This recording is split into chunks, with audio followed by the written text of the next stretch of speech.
Heavy winds also mean there's a higher risk of significant fires in the area. Sean Humphrey reports. Gusty winds shake streetlights in the Concho Valley and trees in the Big Country. Local fire departments have their eyes open, and it's not because of bouncing boat docks. It's because of areas like this. Heavy winds and high vegetation mean one VFD has to pay attention. It would take a few phone calls to muster a response to an emergency.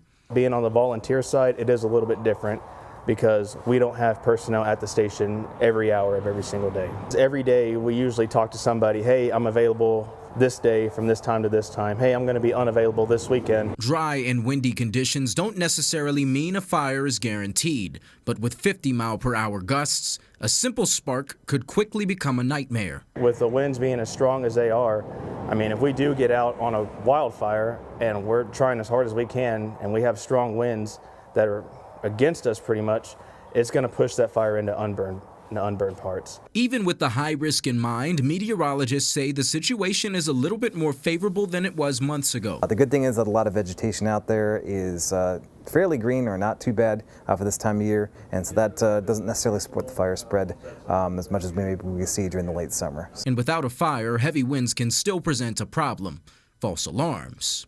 Sometimes the dust in the fields will actually kind of spiral up, and we'll have passerbyers on the highway call in if they see a grass fire.